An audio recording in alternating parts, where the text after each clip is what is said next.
할렐루야. 오늘 우리 말씀 사도행전 19장 1절에서부터 12절 말씀, 복음 전파와 가르치는 사역의 중요성에 대해서 여러분들과 함께 은혜를 나눠보자 원합니다. 이제 사도행전 18장 23절에서부터 21장 16절까지가요, AD 53년에서 58년까지 약 6년에 걸친 바울사도의 제3차 전도 여행에 관련된 기록입니다. 그리고 그 중에서도 오늘 본문인 19장은요, 바울의 제3차 전도 여행의 핵심으로서 3년 동안 머물러서 사역을 했던 에베소 사역에 관한 기록이 되어 있습니다. 19장 전반부는요, 에베소의 오순절 사건이라고 할 수 있는 바울을 통한 에베소의 성령 강림 사건에 대한 기록이 되어 있고요. 이제 바울은 제2차 전도 여행을 마치고 귀환할 당시에 배가 잠시 에베소에 정박했죠. 그 틈을 이용해서 잠깐 그곳에 복음을 전한 바가 있었습니다. 이것이 사도행전 18장 19절에서부터 21절 기록에 되어 있는데요. 그러나 당시 바울이 에베소에 머물렀던 시간은 매우 짧았습니다. 그런데 그 에베소에 복음을 들었던 사람들이 계속해서 자신들에게 이 사역을 해달라고 했을 때 바울이 하나님의 뜻이라면 내가 다시 와서 이곳에서 사역을 감당하겠다고 약속을 남기고 이제 함께 동역했던 브루스길라 아굴라를 에베소에 남겨놓고 그는 이제 이 예루살렘 더 나아가 안디옥에 이제 제2차 전도 여행의 보고를 하게 되었던 것을 우리가 지난 설교에서 말씀에서 함께 살펴보았던 내용이죠. 자, 이제 바울 사도는 이제 계속해서 이 자신이 전도했던 곳을 다시 되돌아보면서 갈라디아와 부르기아 지방을 이제 다니면서 제자들을 굳건히 말씀으로 가르친 사역을 이제 마치고 다시 에베소에 돌아와서 이제 사역을 감당하는 내용으로 되어 있습니다. 바울 사도가 에베소에 왔을 때 이미 에베소에는 예수 그리스도를 믿는 제자들이 형성되어 있었어요. 그것은 바로 이제 아볼로를 통해서 그들이 복음을 들었겠죠. 그리고 이제 아볼로는 다시 고린도 지역으로 이제 가서 사역을 감당할 때 에베소에 또 마땅한 능력의 사역자가 없었기 때문에 이제 바울이 그곳에 가서 이 복음을 전했던 것, 그리고 말씀으로 양육했던 것을 보게 된다는 것입니다. 이제 에베소에 와서 예수 그리스도의 제자라는 무리들에게 너희들이 이 믿었을 때, 예수 그리스도를 믿었을 때 어떤 세례를 받았느냐 하니까 그들이 요한의 세례는 알지만 성령의 세례를 몰랐다는 거예요. 그리고 그 성령이 계신다는 것도 알지 못한다고 말을 했죠.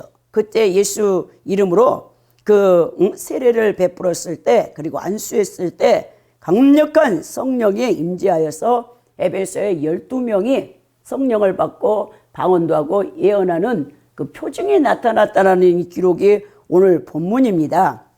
여러분, 오늘 우리가 이 말씀을 통해서 이 복음 전파의 원동력이신 이 성령님의 다이나믹한 역사와 그리고 이 복음 전파가 이루어져서 이제 무리가 형성되면 반드시 이 교회의 사명 가운데 하나인 가르치는 사역이 필요하다는 중요성을 오늘 바울 사도의 사역을 통해 함께 나눠보고자 원합니다.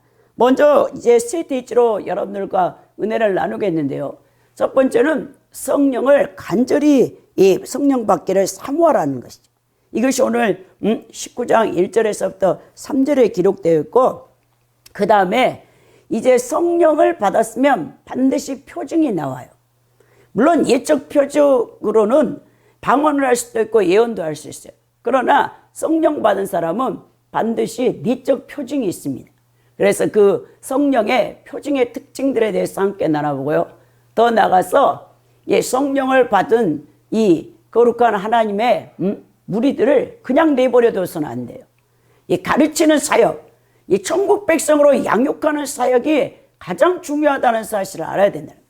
여러분, 어린아이가 어머니 뱃속에 10달 딱 태어나서 응애응애 울고 하루에 막 10시간, 12시간 잠만 자잖아요. 계속 엄마 젖이나 분유를 먹고 우유를 먹고. 근데 이 아이가 이제 2살, 3살 말을 하게 되면 그때부터 이제 어머니는 그리고 또 아빠들은 교육을 해야 돼. 교육. 얼마나 아이가 여러분 교육받지 않는 아이는 엉망이에요. 엉망. 제 여동생이 어린이집 선생님이잖아요. 그래서 오랜 동안 어린이집에서 아이들을 돌보는 일을 하는데 그 3살짜리 4살짜리가 엄청 버릇이 없다는 거예요. 요즘 어머니 아버지들이 자녀를 하나밖에 안 낳거든요. 그러니까 오냐 아이 중심으로 아이를 길러다 보니까 어린이집도 여러분 공동체입니다. 어린이들이 자기 또래의 아이들과 사회성을 형성하기 위해서 어린이집에 오는데 그냥 자기가 원하는 인형 이렇게 가지고 다른 친구가 갖지 못하게 하니까 이 친구가 그 인형을 가지려면 막 때리고 물고 이렇게 뜯고 하는 거예요. 그래서 이제 그것을 하나하나 아이들을 그 10명 된 아이들을 다 가르쳐서 이 공동체 형성에서 서로 싸우지 않고 어릴 때부터 사회성을 기르는 역할을 이 선생님이 지도를 해야 된다. 어린이집 선생님도 보통의 아이더라고요. 성인들이야 알아서 한다 하지만 이 아이들은 전혀 이 베이스가 없잖아요. 교육에. 그래서 사실 어머니들이 가르쳐야 되는데 요즘 다 직장 생활을 하기 때문에 아이들을 또 낳아서 기르지를 않아요. 전부 어린이집에다가 생후 3개월부터 갖다 맡기는 거예요, 여러분. 그래서 아이들을 이렇게 길러내서 또 3, 4살, 5살 되면 유치원으로 올려보내고 참 선생님들 귀한 일을 하는데요. 우리 크리스찬도 마찬가지라는 거예요. 오늘 우리가 이 귀한 말씀을 함께 나눠보는데요. 먼저 성령 받기를 우리가 사모해야 된다는 거예요. 이 복음 전파의 원동력이 되시는 분이 바로 성령님이죠. 성령님. 여러분 성령의 권능을 받아야 여러분들이 복음을 담대하게 증거할 수 있습니다. 그래서 사도행전 1장 8절에 오직 성령이 너희 임하시면 너희가 권능을 받고 예루살렘과 온 유대와 사마리아 땅끝까지로 내 증이 되라 말씀하셨던 예수님이 그 120명의 제자들에게 너희들은 성령 받기를 전심으로 기도하라라고 명령하시고 승천하신 것을 보게 되죠. 오늘 여러분 1절에 보니까요. 아볼로가 고린도에 있을 때 바울이 윗지방으로 다녀 에베소에 와서 어떤 제자들을 만났다는 거예요. 바울의 제3차 전도 여행에 있어서 3년 정도의 긴 시간을 에베소의 사역에 올인하거든요. 이제 아볼로의 사역과 굉장히 밀접한 관련이 있어요. 에베소 사역은 바울의. 자, 아볼로는 에베소에서 브루스길라와 아굴라로부터 하나님 도를 배웠던 성경 교사죠. 한동안 에베소의 복음을 전하다가 바울이 개척한 고린도 교회로 말씀을 가르치기 위해서 건너갔습니다. 따라서 아볼로는 바울의 에베소 사역을 예비하는 역할을 하였다고 볼 수 있으며 동시에 당시 에베소에는 아볼로와 같은 걸출한 인물이 없었던 상황에서 바울이 반드시 그곳에 가야 했던 이유가 바로 거기 있습니다.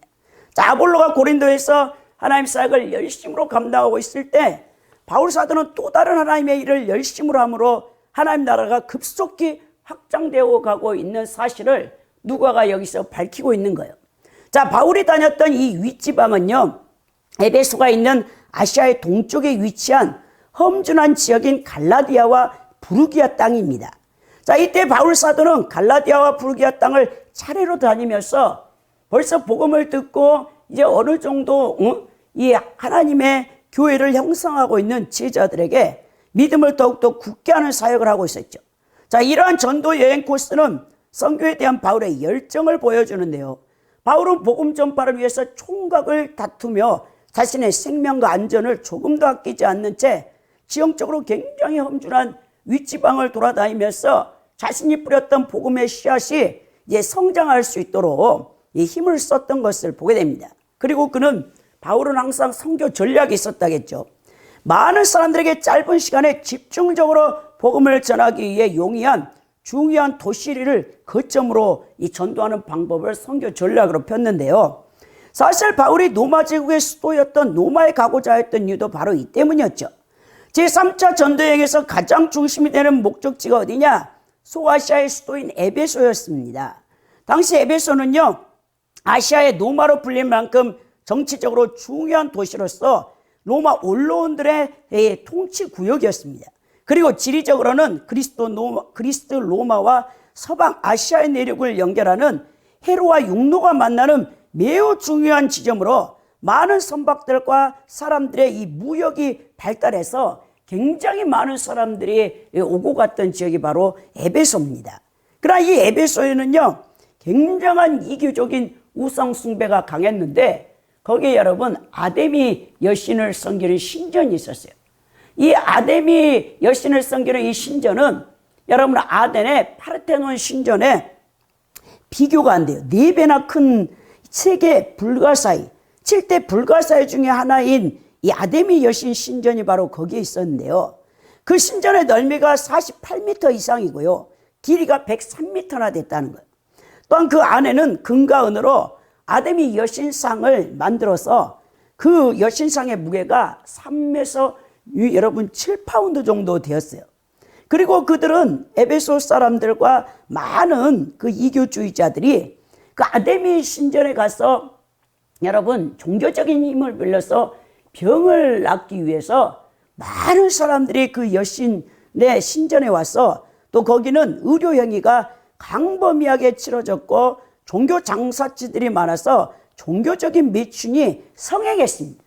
그래서 이제 종교 행위자들은 마술을 통해서 이 아데미 여신의 힘을 빌려서 병자를 고치는 그 일들을 해가지고 굉장히 돈을 많이 벌어서 이 아데미 신전의 종교 행위자들이 이 사치스러운 삶을 살았던 것을 보게 된다는 것입니다.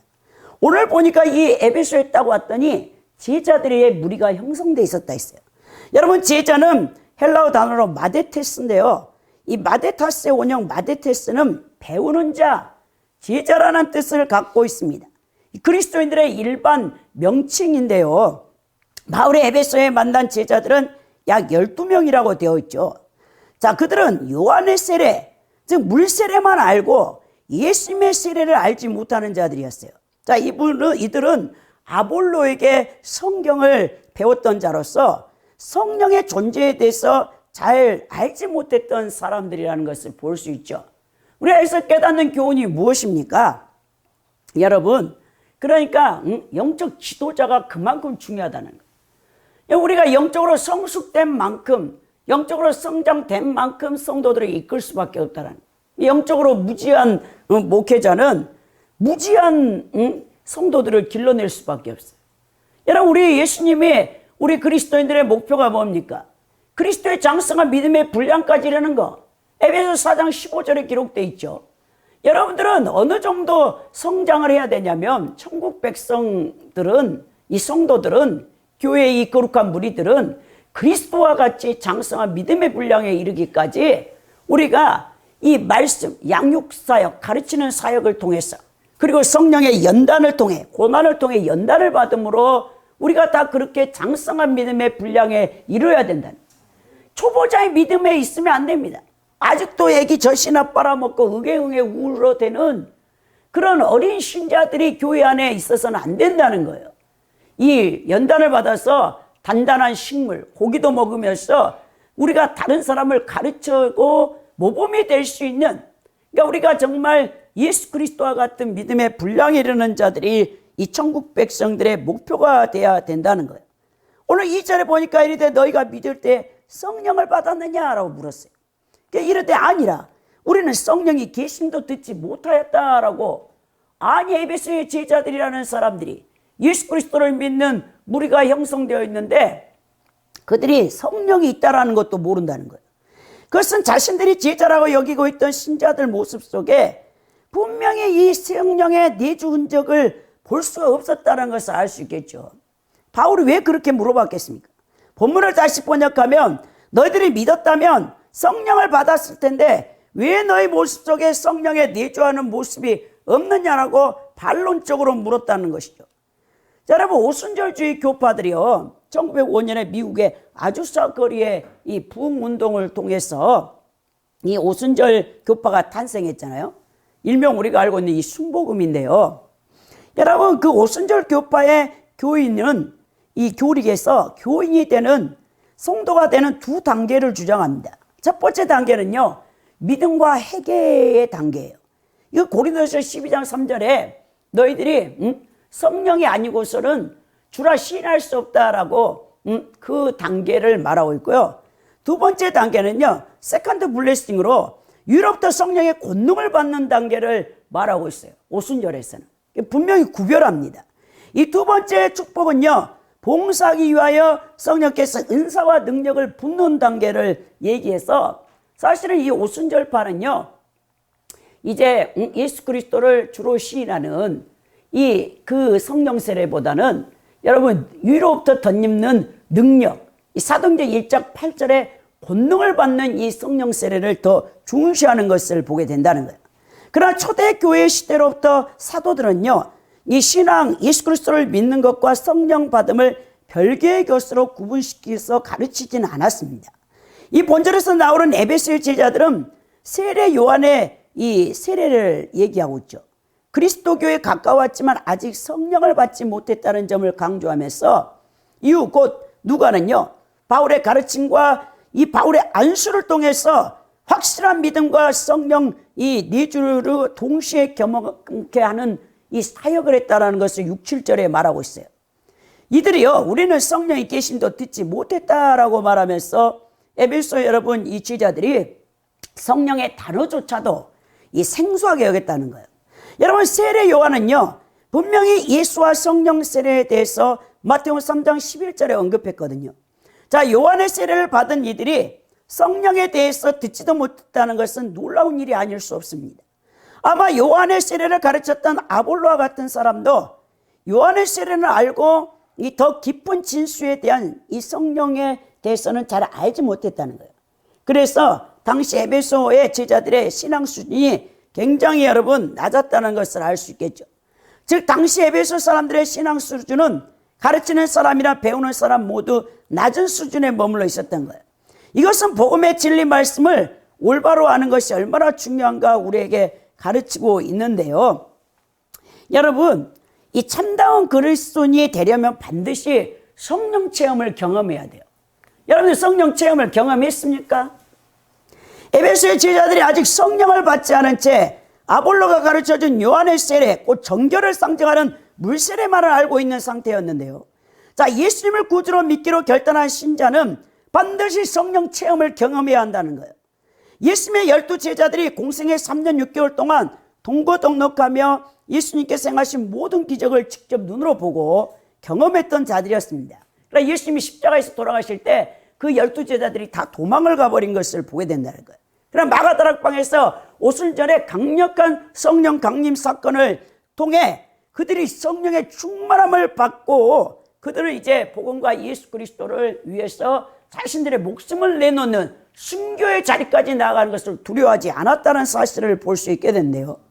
오늘 에베소의 12제자들도 성령의 권능을 덧입어야만 땅끝까지 그리스도의 증인이 될 수 있기 때문에 바울이 너희가 믿을 때 성령을 받았느냐라고 지금 물어보았어요. 성도들에게 여러분 성령 충만하면요 필수 상황입니다. 받아도 되고 안 받아도 되고 아니에요. 여러분 반드시 받아야 돼요. 이 성령 충만함은 사모하는 자에게 임하는 거예요. 성령 충만할 때 우리는 담대하게 복음을 전파할 수 있습니다. 사실 하나님께서요 우리 성도들에게 줄 수 있는 가장 큰 선물이 무엇이냐? 바로 성령. 여러분 성령님이 내 안에 내주에 계신다는 것, 바로 여러분 성령님이 내주에 계신다는 것은 성부 성자 성령 삼위일체 하나님이 내 영혼의 자소에 와 계신다는 거죠. 이런 엄청난 여러분 선물, 하나님이 그저 주시는 이 선물이 바로 성령인데요, 성령님을 아무나 주는 게 아니에요. 여러분 성령 충만함을 받기 위해서는 열렬히 사모해야 돼요.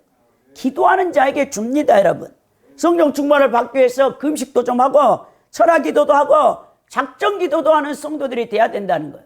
저도 과거를 돌이켜보면 27년 전에 성령을 받기 위해서 4년 동안 제가 성령 충만 달라고 기도했고요. 더 나가서 작정철야 21일을 작정철야 해가지고 마지막 날 여러분 제가 그때는 방언을 받았죠. 사실 더 나가 이제 제가 신학교 갔을 때 1학년 때 제가 잊어버리잖아요. 10월 19일 그날 밤에 제가 10시에 완전히 권능의 성령의 불세례를 받아버린 거 아닙니까? 그래서 제가 2시간 동안을 100평 되는 교회에 뒹굴었고 더 나가 새벽 4시까지 막 뒹굴어가지고 그때 그냥 이성으로는요, 제가요, 내 몸이 왜 이러지? 통제가 안 돼. 멀쩡한 내 이성을 갖고 있는데 성령께서 막 본능으로 사로잡으니까 내 몸이 말을 안 듣고 그 백평되는 막 교회를 그냥 저를 갖다가요, 막 잡아 던져버려요, 성령님이. 그래가지고 컨트롤이 안 되는데 갑자기 제가 딱, 전사같이, 군인같이 딱 무릎 꿇고 부복하니까 그 대낮 같은 밝은 빛이 갑자기 위에서 딱 임하시더니 성령 하나님이 임하신 거죠. 그러더니 딱 음성이 들려요. 천지개벽 같은 음성이. 그래서 딱 무릎 꿇고 눈을 뜨면 눈이 멀어볼 것 같더라고요. 그래서 딱 무릎 꿇고 고개를 숙이고 엎드리고 있는데 그때 음성이 들려오기를 너는 이제부터 내 말에 절대적으로 순종해야 하느니라. 그러면서 그 10년을 저를 끌고 다녔다, 성령님이. 여러분, 이 성령님 엄청난데요, 그 권능. 오늘 3절에 보니까 바울이 이르되 그러면 너희가 무슨 세례를 받았냐? 그러니까 요한의 세례를 받았다고 하죠. 자, 요한은 이 회개의 세례를 가리키는데요. 요한의 세례는 오실 메시아를 대망하며 바라보게끔 하는 세례였죠. 자신의 죄를 회개하고 메시아를 영접한 마음의 토양을 준비하는 단계가 요한의 세례인데요. 그러므로 요한의 세례는 예수를 믿음으로 예수님과 하나로 결합하고 성령으로 거듭남을 상징하는 세례가 아니었습니다. 자, 요한의 세례, 곧 물세례 의식은요, 그리스도와 연합이 아닙니다. 교회에 들어올 때 여러분 좀 세례를 받잖아요. 물세례를 받잖아요. 사실 여러분 교부들은요, 이 물세례를 받을 때 하나님과 마귀와 성도들 앞에서 받는 이 물세례 의식을 여러분 구원받는 것이 아니에요. 근데 로마 가톨릭의 잘못된 여러분 이 세례 중성설 이 주장 때문에 세례 받지 않고 죽는 사람은 지옥 간다고. 이 로마 가톨릭은요, 천주교는요, 세례 받는 것이 곧 여러분 구원받는 거라는데 절대로 여러분 세례와 구원이 동시다발적인 게 아닙니다. 세례 받는다, 물세례 받는다고 구원받는 게 아니라는 거예요, 여러분. 교부들은 반드시 물세례를 행할 때 구마의식을 했어요. 구마의식이 뭐냐면 귀신 쫓는 여러분 기름 부음을 발랐다는 거예요. 이 세수자, 세례 받는 자를 잡고 있는 마귀를 쫓고 성령께서 임할 수 있는 발판을 마련했던 건데요. 오늘날 이 물세례 의식이 너무 쉽게 행해지고 있기 때문에 여러분 세례의 중요성을 모르는 거예요. 여러분, 그래서 정말 우리가 이 세례를 받기 위해서 우리가 힘을 쓰고 일을 써야 되는데, 오늘 이 성령을 받게 되면 나타나는 표징들을 4절에서 7절에 바울이 얘기하는데, 4절에 보니까 바울이 이르되 요한이 회개의 세례를 베풀며 백성에게 말하되 내 뒤에 오시는 이를 믿으라 했으니 이는 곧 예수라고는 얘기했죠. 요한이 베풀었던 이 회개의 세례가 이 바울 사도가 지금 설명하는데요. 여기서 회개에 해당하는 메타노이아스의 원형, 메타노이아는요, 마음의 변화, change of mind입니다. 이 뜻을 갖고 있어요. 이런 거 자기가 품었던 어떤 의도나 자기가 행했던 어떤 일을 진정으로 뉘우치는 자에게 나타나는 마음의 변화를 가리키는 것으로서 요한의 세례를 특징 짓는 말인데요. 여기서 중요한 사실은 회개의 세례를 선포한 세례 요한 자체도 자신이 예수님께 성령 세례를 받기를 대망하고 있다는 거죠. 자, 세례 요한은 직접 자신의 입으로 자신의 세례와 예수 그리스도의 베푸실 세례에 대하여 정확히 비교하여 누가복음 3장 3절과 16절에 말하고 있는데요. 자, 요한이 주는 물세례는 회개함을 상징하는 재씻음의 예비 단계의 세례이고요. 예수님의 세례는 성령과 불로 베푸는 진짜 죄인의 회개를 동반하는 구원의 세례라는 사실을 분명히 알고 있어야 됩니다. 성령 세례를 받은 사람은 제사함을 받을 뿐만 아니라 사단의 지배하에 있던 옛사람이 죽고 성령님의 내주를 통하여 성부 하나님의 생명이 영혼의 자소에 이식되어 새 사람이 탄생되는 중생을 맛보게 된다는 것이죠. 여러분, 내 뒤에 오시는 이를 믿으라 했으니는 곧 예수라라고 말하죠.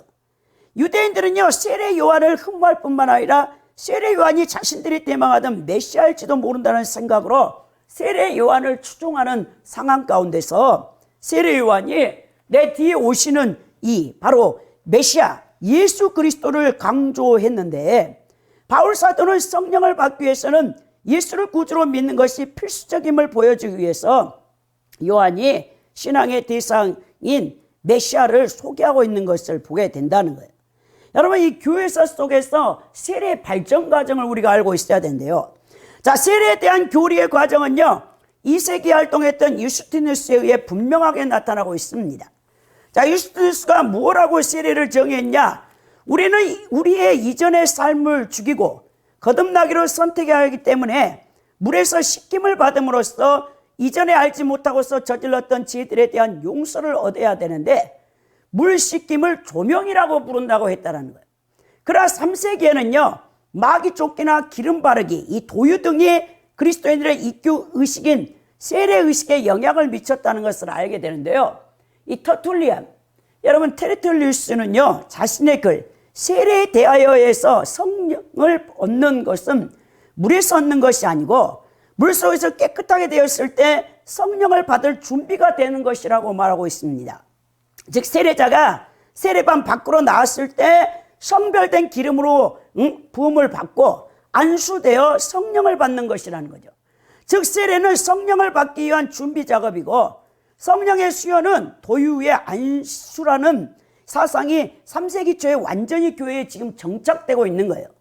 히폴리투스의 사도 여러분 전승에 나타난 성례전 의식과 흡사한데 히폴리투스의 사도 전승에 나타난 세례 의식의 순서를 살펴보면요, 먼저 세례식에 물을 여러분 이 장로나 목회자가 축성을 합니다. 그리고 감독자가 감사의 기름과 구마의 기름으로 축성하는데요, 구마의 기름은 세례에 앞서 세례 지망자가 악마와 모든 미신행위에 대한 포기 선언이 있은 후 머리에다 도유를 하는 거예요. 자, 구마의식을 성대하게 하는 이유가 있었는데요, 그 3세기 당시에 마귀론의 배경이 있습니다. 이 마귀론을 이해해야 되는데요, 아담의 범죄 후 인간은 낙원에서 쫓겨나 악마의 하순이 되었다는 거예요. 그리고 원래 여러분 이 천사였던 악마는 인간이 천국으로 가는 것을 방해한다는 이 마귀론의 사상을 3세기의 교부들이 갖고 있었거든요. 자, 마귀론 사상을 이유로 3세기 교회 안에서 세례 전에 마귀를 쫓는다는 명분 아래 초대 기독교 공동체에서는 행하지 않았던 구마의식을 거행하게 된 거예요. 이후 세례 지망자는 옷을 벗은 상태에서 어린이들로부터 남자, 여자 순서로 진행이 되었고요, 세례는 세 번의 침수로 거행되었는데 첫 번째 침수, 완전히 물에 잠긴다는 거예요. 이 침수는 성부에 대해서, 두 번째 침수는 성자에 대해서, 세 번째 침수는 성령과 교회와 부활에 대한 신앙 고백을 하게 되는데요, 이 3세기에 세례받는 순서는 세례를 받고 물에서 올라오면 장로는 거룩한 기름을 세례받는 자에게 예수 그리스도의 이름으로 발라주었습니다. 세례받는 자는 옷을 입고 교회 안으로 들어오면 감독자는 안수한 다음 거룩한 기름을 붓고 안수하고 이마에 십자가 표시를 하면서 도유를 주고 그 다음에 평화의 입맞춤을 해줬다는 것입니다.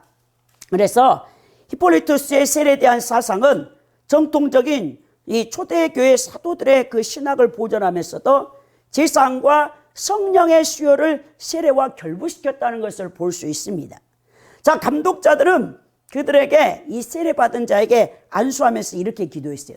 이들은 성령의 재생의 목욕을 통하여 제사함을 얻기에 합당한 사람들이 되게 하신 주 하나님, 당신의 은총을 이들에게 내려주시어 당신의 뜻에 따라 당신을 섬기게 하소서.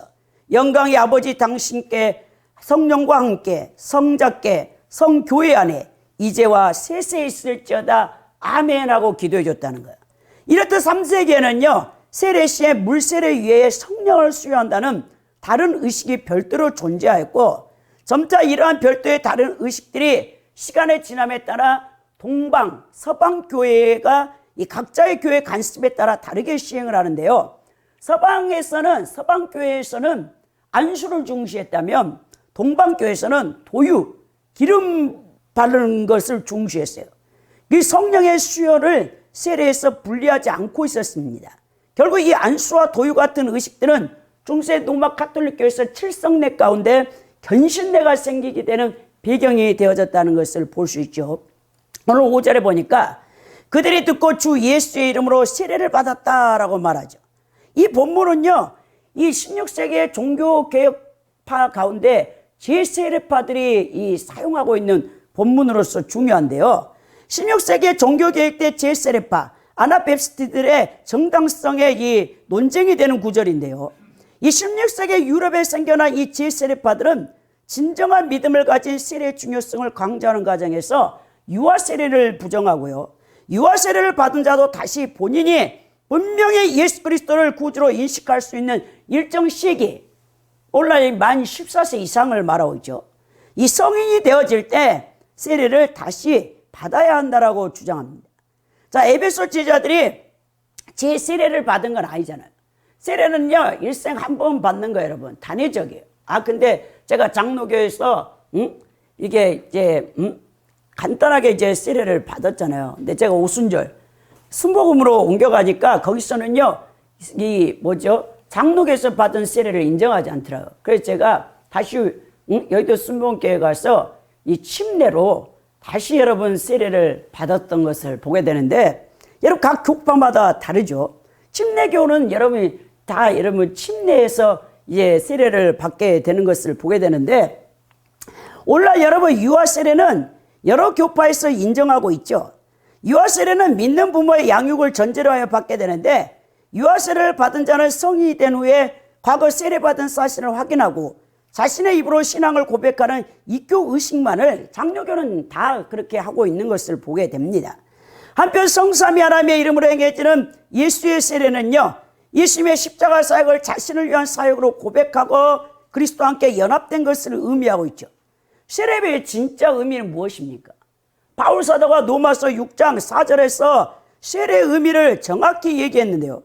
우리가 그의 죽으심과 합하여 세례를 받음으로 그와 함께 장사되었나니 이는 아버지의 영광으로 말미암아 그리스도를 죽은 자 가운데 살리신과 같이 우리로 또한 새 생명 가운데 행하게 하려 함이라 라고 얘기하고 있는 거 아닙니까? 그리스도 이름으로 받는 세례는 우리 성도들이 그리스도와 더불어 십자가의 죽음으로 과거에 지혜된 삶을 청산하고 그리스도와 더불어 부활함으로 새 삶을 살게 됨을 나타내는 상징적 의식이 아닙니까? 그리스도의 이름으로 세례를 받는 우리의 삶을 어떻게 되어야 될 것 같습니까? 우리는 그리스도 안에서 새로운 삶을 사는 자의 모습을 가지고 있습니까? 여러분들이 세례 다 받았잖아요. 교회에 들어오려면 반드시 물세례를 받았을 텐데, 세례를 받았는데도 여전히 세상을 살아가고 죄악된 모습으로 똑같아. 세례 받기 전과 세례 받은 후나. 그럼 여러분 세례 의식이 무슨 의미가 있느냐 말입니까? 여러분 만일 삶의 모습이 세례 이전의 모습과 전혀 다를 바가 없다면 세례는 결국 아무런 의미가 없는 기독교 의식에 그치고 마는 것이 되고 만다는 거예요.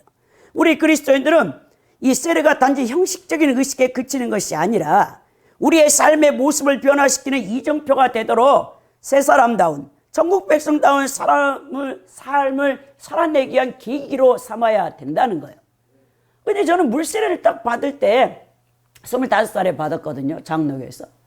제가 잊어버리잖아요. 4월 30일 부활절 날.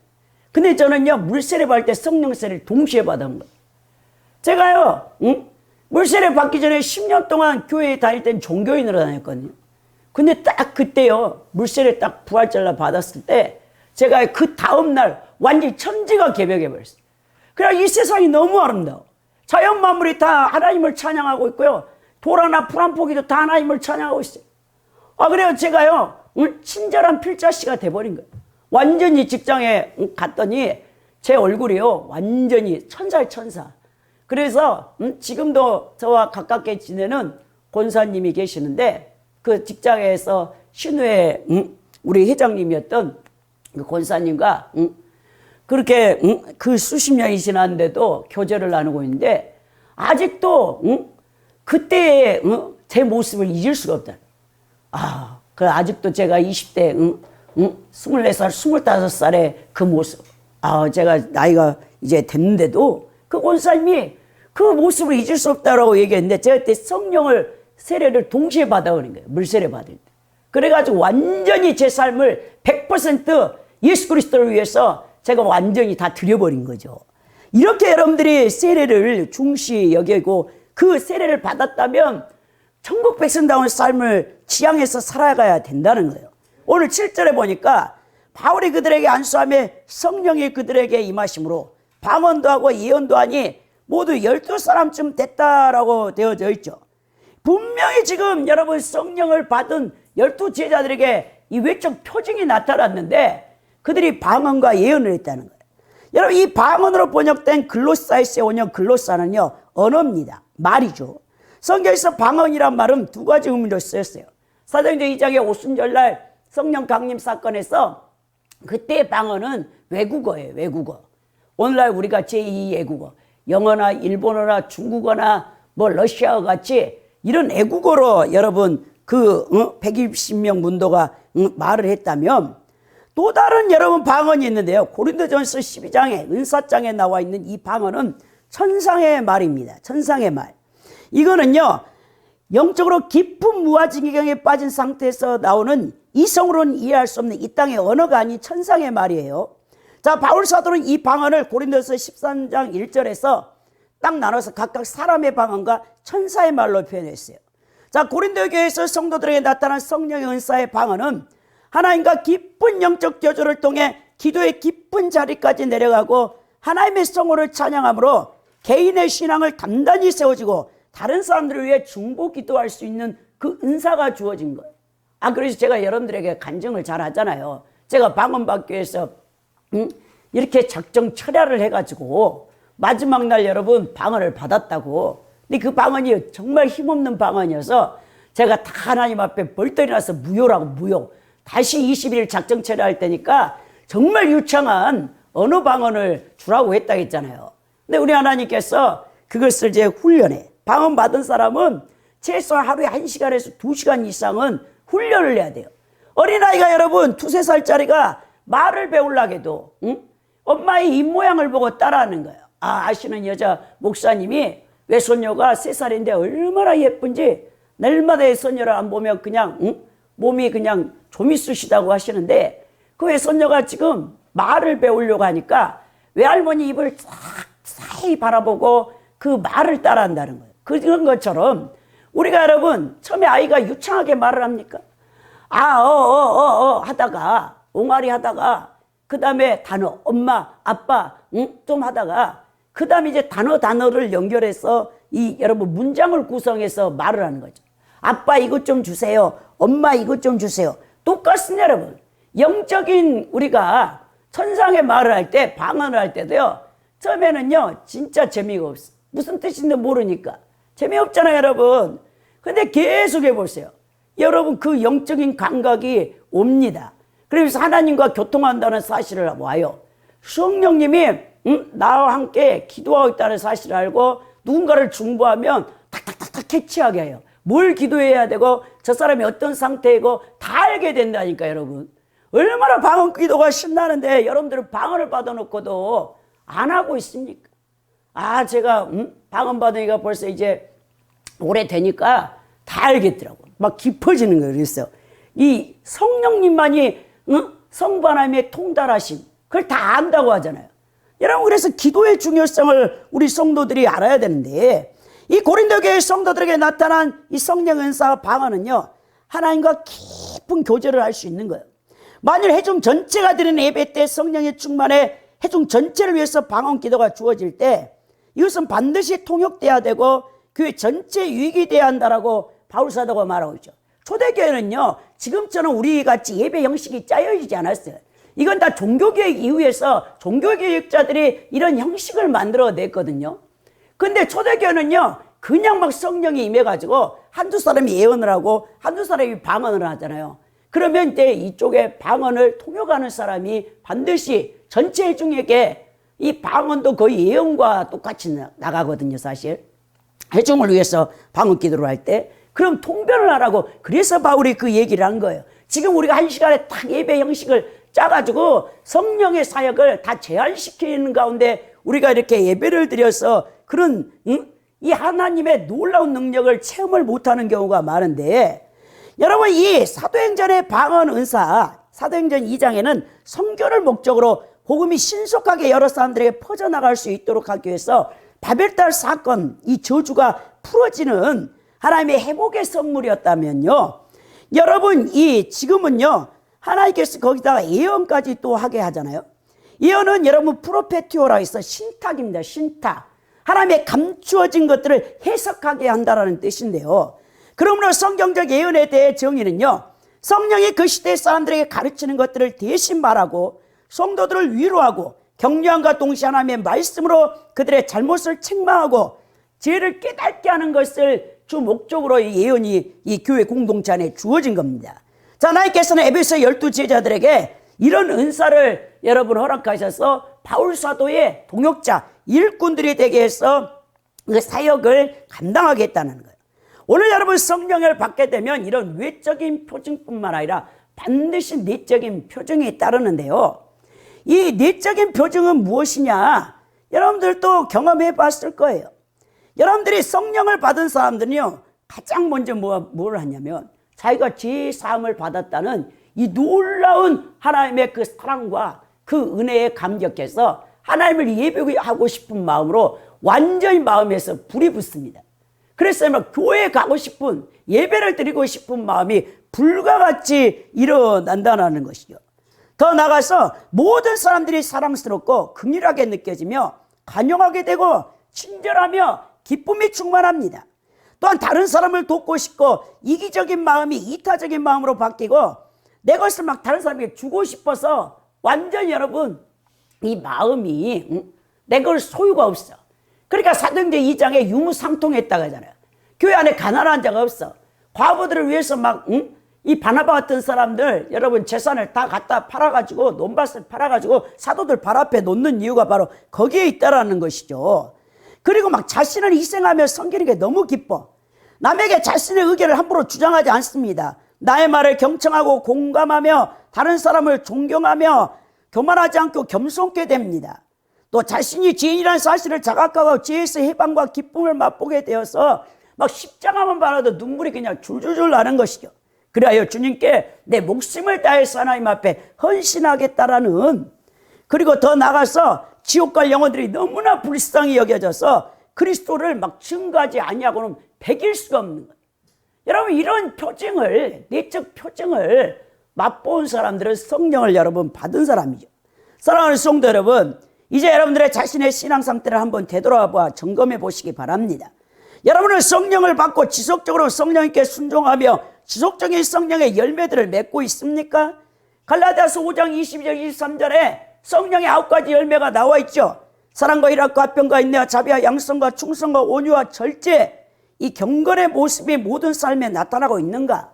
자신이 구원받은 자로서 내주하신 성령께 지속적으로 순종하여 성화되어 가고 있는 표징들이 나타나고 있는가? 끊임없는 신자회개를 통해 죄를 싫어하고 천국 백성다운 거룩한 삶을 살아가고 있는가? 하나님을 예배하고 섬기는데 하나님 사랑, 이웃 사랑의 계명에 지속적으로 순종하며 예수고 있는가? 여러분들이 점검을 해야 된다는 거예요. 세 번째 보면요, 복음을 확장하고 진리 말씀을 가르치라고 하는데요, 8절에 보니까 바울이 해당에 들어가 석 달 동안 담대히 하나님 나라에 강론을 했다고 되어 있어요. 야, 바울 사도가 석 달 동안 유대인들을 해당에 들어가서 강론을 했더니 여러분 그 중에 일부가 마음이 굳어집니다. 그러면서 어떻게 됩니까? 또 비방을 하는 거예요. 그러니까 바울 사도가 뭘 전했겠습니까? 하나님 나라 일들을 전한 거죠. 초대교회 당시 모든 전도자들이 전한 복음의 핵심은 하나님 나라였어요. 하나님 나라의 말로 성경에 제시하는 가장 궁극적이고 역동적인 비전이었는데 하나님 나라는 전도의 핵심 주체가 되었다는 것이죠. 왜? 유대인들은 구약 성경 39권의 메시아 대망 사상을 이미 지식적으로 알고 있던 사람들이기 때문에, 따라서 바울이 가르칠 수 있는 내용은 너희들이 그토록 기다리던 메시아가 이미 대망했다. 십자가에 못 박혀 죽은 예수 그리스도가 바로 메시아다라고 증거하는데 그 유대 해당의 일부 사람들이 마음이 굳어졌어. 이 마음이 굳어지는 게 문제라는 거예요. 여러분, 오늘 9절에 보니까 어떤 사람들은 마음이 굳어 순종하지 않고 무리 앞에서 이 도를 비방하거든 바울이 그들을 떠나 제자들을 따로 세우고 두란노 소에서 날마다 강론했다라고 되어 있습니다. 여러분, 그 유대인들 가운데 바울을 핍박하고 거부하는 그들의 첫 번째 반응 단계가 뭐냐면 마음이 굳어졌다는 거예요. 이 마음이 굳어졌다라는 이 에스클레니톤의 원형이 스클레니노거든요. 이 스클레니노가 무슨 뜻이냐면 뼈와 같이 단단하게 마음이 굳어진 거예요. 여러분, 우리가 나이가 들면요, 몸의 뼈에 석회가 껴요, 석회. 뼈도 여러분 사가버립니다. 폐도요, 폐에 여러분 석회가 끼는 질환으로 돌아가시는 분을 봤거든. 5년 동안 고생하고. 폐가 굳어져 버려 여러분. 그래서 호흡을 못해 숨을 못 쉬어. 그리고 그냥 중환자실에 계시다가 5년 만에 돌아가신 분도 봤는데 우리 몸 장기도요 석회가 껴버려요. 그럼 끝납니다 여러분. 살 가망성이 없는 것처럼 여기서 마음이 굳어져 버린 거예요. 진리의 빛이 들어오지 못하도록 아예 차단한 이 거부를 해 복음을 이 유대인들이. 그러면서 순종하지 않아. 두 번째 단계가 마음이 굳어지니까 순종을 안 하죠. 그러면서 나타나는 현상이 뭐냐? 비방이에요. 비방. 이 비방하다는 카콜로게오는 악을 의미하는 카코스와 마라다에 의미하는 레고의 합성어로 나쁘게 말하고 욕하다라는 뜻이에요. 나쁘게 말하고 욕하다. 이거는요 대인관계의 이 비방이 아니라 하나님과의 관계에서 인간의 불경을 말할 때 쓰는 단어 블라스페미아와 같은 뜻을 갖고 있어요. 자꾸 여러분들이 교회에 대해 비방하죠. 목회자에 대해서 비방하잖아요. 욕하잖아요. 여러분 그 사람은요 점점 하나님 앞에서 멀어지고 있는, 마음이 굳어져서 여러분 완전히 석화되고 있는 것입니다. 즉 그들은 바울의 복음에 대해 비방하였지만 이는 결국 하나님에 대한 불건이고 성령의 사역을 거스르는 죄악이었어요. 그때 바울이 탁 깨우치기를 이 사람들은 가망이 없다. 12명 성령 체험했고 성령 받은 그 사람들과 그 유대의 땅에서 그래도 바울의 사도의 복음의 길을 기울인 자들을 따로 구별해 경계를 딱 지어버려. 그리고 다시는 유대의 땅으로 가지 않고 그들과 교제를 하지 않고 단절에 끊어버려. 그러면서 두란노라는 서원 장소를 이제 위탁받아서 거기서 이제 그들을 양육하는 것을 보게 됩니다. 여기 서원이라는 뜻은 이 스콜레는요 학교란 뜻을 갖고 있어. 학교. 그래서 놀랍게도요 초대교회에 이 크리스찬 예수 그리스도를 믿는 이 기독교는요 가르침의 종교예요. 모든 여러분 이방의 우상을 섬기는 종교는 예전이 중심이거든요. 신전에 가서 성창들과 행음을 하고 그런 예배 의식이 이제 목적이었다면 우리 기독교는요 이 가르침이 여러분 종교였다라는 사실이 다르다라는 거예요. 말씀을 가르쳐 양육하는 사역이 그만큼 중요하다는 거예요. 교회 4가지 여러분 사명이 있는데요. 첫째는 하나님께 예배드리는 일을 해야 되고 두 번째는 가르치는 사역이잖아요. 전국 백성을 양육시켜서 그리스도의 장성한 믿음에까지 이르게 해야 돼요. 그리고 이단에 빠지지 않게 만들어야 됩니다. 셋째는 전도와 선교하는 일을 충성을 해야 되고 더 나아가 구제와 봉사하는 일을 하는데 여러분 가르치는 일이 그만큼 중요하다는 거예요. 그래서 바울이 사실 의사가 누가잖아요. 이 두란노라는 이 장소, 이 소원이 그 당시에 비문이 나왔어요. 그 비문이 뭐냐면 이 두란노라는 사람은 이름이에요. 이름. 이 사람이 누구냐면 궁중의 의사의 의사. 왕을 진료하는 궁중 의사인데 이 사람이 굉장히 갑부죠. 갑부. 그리고 건물을 갖고 있었는데 누가가 중재 역할을 하는 거예요. 자신도 의사이기 때문에 헬라 출신의 의사잖아요. 그래서 바울이 가르칠 수 있는 장소를 이렇게 빌렸는데 그것이 바로 여러분 이 두란노 소원입니다.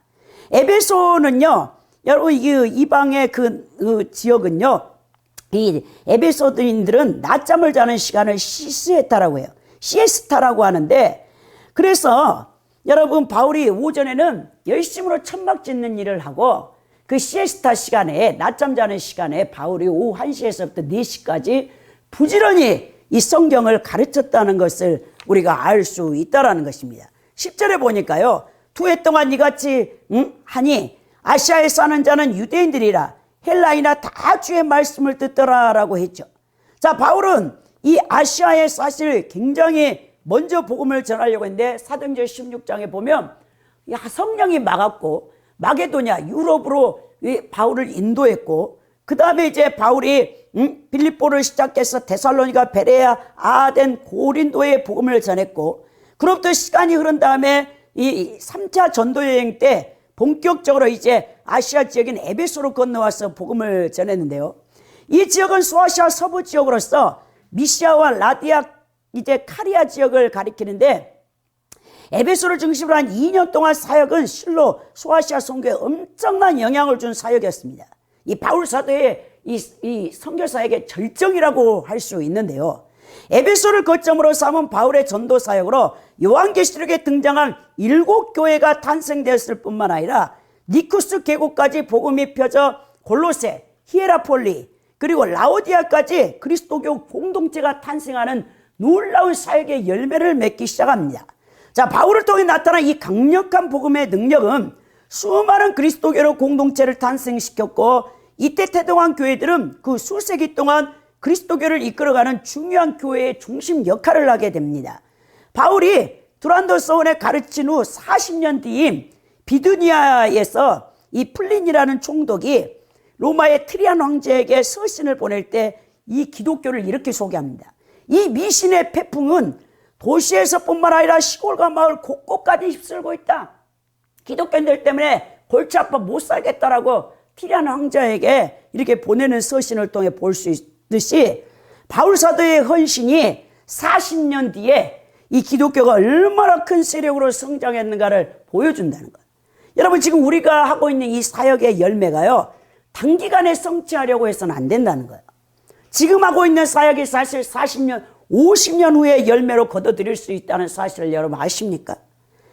예, 바울이 그러잖아요. 고린도전서에 서신을 볼 때 나는 심었고 아볼로는 어떻게 했다? 물을 주었다. 아볼로는 여러분 이 목회자로서 이 성도들을 성경 교사의 은사를 갖고 있기 때문에 양육하는 데 탁월한 사람이었어요. 그러나 성도들을 성장시키고 자라게 하시는 누구냐? 하나님뿐이다. 요 하나님뿐이다. 나도 수고했고 아볼로도 수고했지만 그 수고의 열매를 맺게 하시는 분은 하나님이라는 것입니다. 그래서 오늘 나의 수고와 노력이 지금 내가 뿌리고 있는 복음의 씨앗이 눈에는 아무것도 보이는 것 같지 않아. 그러나 결국 그것은 하나님의 손에 의해서 하나님께서 열매를 거둬들이게 하신다는 거예요. 그래서 우리는 낙심하거나 실망하지 않고 눈에 보이는 것에 좌절하지 않고 주의 일에 더욱더 수고하기 힘쓰는 자들로 우리는 나가야 된다는 것입니다. 하나님께서는 때에 따라 하나님 방법으로 바울을 사용했는데요. 아덴 지역에서는 자신의 많은 지식을 가지고 철학으로 에구스 학파와 스토아 학파와 논쟁을 했지만 열매가 없었죠. 자, 그 다음부터 이제 바울은 예수님의 십자가만을 붙들고 전도했죠. 그래서 고린도에서는 많은 사역을 거둬들였습니다. 그러나 이제 그 절정적인 사역은 에베소의 부흥을 통해서 하나님이 맛보게 하는 것을 보게 되는데요. 자, 하나님께서는 아시아를 가고자 했던 바울의 발길을 유럽으로 돌리게 하셨고, 그 유럽 선교역을 통해 바울을 훈련시키고 준비시킨 후에 에베소에서 완전히 부흥을 맛보게 하는 거예요. 비교적 짧은 기간 동안 가르침이었죠. 2년, 더 나가서 2년 6개월인데 소아시아 전역을 복음화시킬 정도로 하나님께서 열매를 거둬들였다는 것입니다. 선교와 전도의 주체는 하나님이고요, 성령님이시기 때문에 여러분들이 한 용어를 놓고 전도할 때도 먼저 철저하게 기도함으로써 성령의 능력을 덧입고 복음을 전파하는 사람들이 돼야 된다는 것입니다. 여러분, 전도자의 입은요, 주님의 입을 대신해야 되는 거예요. 여러분들이 아무리 많은 학식과 지식과 여러분 알고 있는 것을 전해도 상대방에게요, 나의 그 안에 있는 성령의 검이 나가지 않는 이상은요, 절대로 상대방을 변화시키지 못해요. 인간을 변화시킬 수 있는 것은 여러분들의 말이 아닙니다. 여러분 안에 있는 성령의 권능이 나가서 그 상대방을 잡고 있는 악한 영을 쫓아내고, 그리고 그 견고한 잘못된 사상과 생각을 깨트릴 때 이 악한 영에서 상대방이 노임받게 되는 거예요. 그래서 기도를 많이 하고 성령 충만할 때 복음을 전하잖아요. 상대방이요, 그 완악한 상대방이 그래서 꼬꾸라지는 거예요. 오늘 보니까 11절에 하나님이 바울의 손으로 놀라운 능력을 행한다. 가르치는 사역뿐만 아니라 여기서 성령이 다이렉트로 역사를 해버리는데, 여러분 어떤 희한한 능력이 있냐면 바울 사도가 평상시에 천막이 깁는 이 일을 하잖아요. 잡을 갖고 있잖아요. 텐트 메이커니까. 근데 그가 이렇게 천막을 지을 때 두르고 있는 앞치마라 손수건, 땀 흘리니까 땀을 닦겠죠. 손수건 그 앞치마가 있는데 바울의 그 앞치마와 손수건을 갖다가 그 영혼들 사람들에게 갖다 대니까 악기가 떠나고 각색병이 다 낫는 놀라운 그 역사를요, 이 성령님이 행하시는 거예요. 뭐 바울의 능력이 있습니까? 바울은 능력이 없어요, 여러분. 근데 왜 하나님께서, 성령께서 이런 능력을 나타냈냐면, 여러분 오늘 12절에 보니까 심지어 사람들이 바울의 몸에서 손수건에 앞치마를 가져다가 병든 사람이 얹으니까 그 병이 떠나고 악기가 나갔더라. 왜 하나님이 이런 이 성령의 능력을 강력하게 나타냈냐면, 에베소가요, 우상숭배와 미신이 강하기 때문에 이런 역사를 행했던 것입니다. 여러분, 바울이 스스로 이것들을 가져다가 얹지는 않았어요. 단지 바울의 치유의 기적을 간절히 기다리던 에베소 사람들이 이런 행위를 했는데요. 우리가 복음서에서 예수님이 그 야이로에 해당당 딸이 12살 먹었는데 죽었잖아요. 그 딸을 살리러 가는 그 현장에서 이 12의 혈류병으로 피를 쏟고 죽어가는 여인이 그 마음에 믿음이 생겼어요. 예수님의 옷자락만 만져도 자신의 혈류 근원이 나을 거라는 그 믿음을 통해서 치유받는 사건을 우리가 마태복음 9장 20절 22절에 볼 수 있습니다. 그러니까 이 에베소의 사람들도 너무나 치료를 갈망한 나머지 바울의 소지품을 가져다가 얹었다는 거예요. 당시 에베소의 사람들은 믿음의 수준이 아주 어렵기 때문에 이와 같은 행동을 했는데요. 우상의 도시였던 에베소에 만연해 있던 마술사들의 마술은 대부분 그들이 가진 소지품으로 그것을 행했거든요. 그리고 병자를 고쳤습니다. 이러한 이교 문화에 익숙하였기 때문에 에베소 사람들이 바울의 소지품을 가져다가 얹을 때 하나님께서 바울이 선포하는 복음이 정말 진실되다 확증하기 위해서 이런 놀라운 바울의 손수건과 앞치마를 통해 이적이 나타났다는 것을 볼 수 있습니다. 아무리 위대한 신앙인이 사용하던 물건이라 하더라도 그 물건 자체에 능력이 나오는 건 아닙니다. 하나님께서는 비록 에베소인들이 이러한 이교적 문화 속에 잘못된 믿음을 갖고 있었지만 그들을 긍휼히 여기시기 때문에 그들의 믿음에 응답하셔서 치유와 축복의 은혜를 주셨다는 것. 이런 것들이 잘못 오용되면 로마 가톨릭, 중세 로마 가톨릭 천년 가운데 미신 문화가 성행하게 되는 거예요. 그래서 유물사상, 아주 하나님을 잘 섬겼던 거의 뭐 성인들, 교황, 그 사람들의 뼈를 만지기만 해도 병자가 고친다라는 이런 잘못된 그 성자 숭배 사상. 그래서 거기 미신이 여러분 로마 가톨릭에 성행했던 것을 보게 되는데, 따라서 에베소 사람들의 여타 마술사와 비교할 수 없는 탁월한 능력이 바울의 소지품을 통해 나타나는 것을 보고 바울과 그가 전하는 복음에 더 큰 관심을 가지고 많은 사람들이 주께로 돌아오는 역사가 나타나는데요.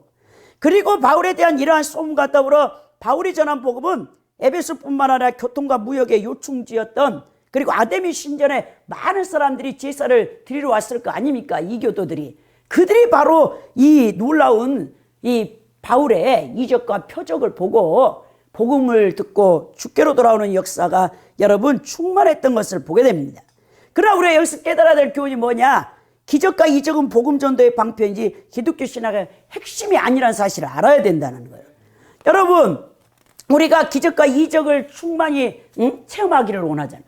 아픈 사람은 지금 병든 자가 안병이 뚝뚝 떨어지기를 원하겠죠. 여러분, 오늘날 발과 같은 능력자가 있다면 병원은 파리만 날릴 것입니다. 제가 보니까요, 망하지 않는 곳은 병원밖에 없어요. 얼마나 병자들이 그냥 병든 사람이 많은지. 나이 들수록 우리 몸이 쓰자라니까 3차 대학병원에 가기 위해서 몇 년, 몇 달씩 예약해야 될 정도로 병원은 망하지 않는데요. 그러나 우리가 알아야 할 사실은 이 기적은 기독교 신앙의 핵심이 아닙니다. 기독교 신앙에서 기적은 단지 복음의 진리를 확증하고 복음 전파의 방편으로 나타난 것일 뿐 그 자체에 어떤 의미가 있지는 않습니다. 때문에 바울이 가는 곳마다 여러분 이적이 나타나진 않았어요. 성령님이 기적을 행하진 않았습니다. 바울은 데살로니가나 베레아, 아덴 등에서는 전혀 기적을 일으키지 않았습니다. 하나님께서 에베소에서 바울의 손으로 희한한 능력을 행하게 하신 것은 에베소의 경우 너무 우상숭배 경향이 강해서 여러분 바울이 전하는 복음이 진리임을 확증하기 위함이었습니다. 그러므로 오늘날 기적이 목회 현장에서 많이 일어나지 않는다고 하여 하나님 능력이 축소되었다거나 성경에 기록된 기적과 이적이 여러분 거짓이라고 생각해서는 안 된다는 거예요. 여러분 초대교회 당시의 상황에서 복음의 신속한 확산이 요구되는 시대였기 때문에 복음의 진실성을 입증하기 위해서 이적이 많이 일어났던 것을 보게 되는데요. 오늘날은요 과학이나 철학, 문학 등 여러 분야로 기독교 진리의 복음을 증거할 수 있기에 상대적으로 성령의 이적과 능력이 적게 나타나기도 합니다. 그렇다고 하나님의 이적이 완전히 없어졌다고 말해서는 안 된다는 거예요.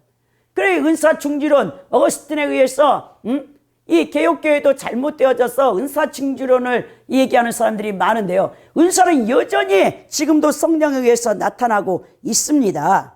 우리가 지나치게 기적을 추구하다 보면 그릇된 길로 가기 쉬워요. 오늘날 우리 주변을 보면 많은 이단자들이 병고침이나 예언을 내세우며 성도들을 유혹하고 있는데요. 그러나 그러한 기적은 대개 거짓된 경우가 많습니다. 또 설령 기적이 일어났다고 해도 악한 영의 역사일 수가 많습니다. 왜냐하면 기적은 하나님의 성령령만 행할 수 있는 것이 아니라 악한 영들도 행할 수 있습니다. 마귀와 그 졸개들인 귀신들도 하나님 능력에는 미치지 못하지만 인간보다는 뛰어난 능력을 가지고 있기 때문에 그렇습니다. 기적이 일어나는 집회나 목회 현장에서 모두 하나님의 능력이라고 생각하여 거기서 쫓아다니면 안 된다는 거예요. 기독교의 신앙의 핵심은요, 복음을 믿고 구원에 이른다는 것을 알아야 된다는 거예요. 진리의 말씀을 순종하여 성령의 열매를 맺어 천국 백성다운 삶을 살아내어서 빛과 소명 역할을 나타내는 아름다운 성도들, 그것이 바로 여러분 기독교 신앙의 목표가 된다는 사실을 기억하시기 바랍니다. 데살로니가서 2장 9절에서 10절에 바울이 경고하기를 악한 자의 임함은 사단의 역사를 따라 모든 능력과 표적과 거짓 기적과 불의 모든 속임으로 멸망하는 자들에게 임하니니 이는 저희가 진리의 사랑을 받지 아니하여 구원함을 얻지 못함이라 했습니다. 왜 여러분이 이단에 빠지고 왜 잘못된 이적과 기적이 나타나는 신비주의에 빠지고 그래야 구원을 악한 사탄에게 빼앗깁니까? 진리를 사랑하지 않기 때문에 그래요. 말씀을 순종하지 않기 때문에 그렇습니다. 성경 66권은 완전한 계시입니다. 성경에서 하나님께서 예수님께서 하라고 하는 것을 하고 하지 말라고 해서 하지 아니하면 넉넉히 여러분들이 천국에 들어가서 하나님 앞에 상급과 예수님 앞에 면류관을 받을 수 있게 될 것입니다. 결론적으로 여러분들은 복음 전파를 위해서 그리고 정말 크리스찬다운 삶을 살기 위해서 성령 받기를 여러분 사모해야 됩니다. 성령을 받았을 때 나타나는 내적 표징과 위적 표징이 반드시 여러분들에게 따른다는 사실, 그리고 우리가 더욱더 성화되어져 가는데 여러분들이 힘을 써야 된다는 거예요. 또한 우리의 입에서 나가는 말이 성령이 검이 될 수 있도록 여러분 복음 전파에 따른 성령의 이적과 능력도 중요하지만 진리의 말씀을 바르게 전달하고 성도들을 능력 있게 양육시켜 이것을 배양하는 일에 힘을 써야 된다는 거예요. 천국 백성을 양육시켜 그리스도의 장성한 믿음의 분량에 이를 수 있도록 여러분들이 다 가르치는 이 성숙한 성도들이 될 수 있기를 예수 그리스도의 이름으로 축원드립니다.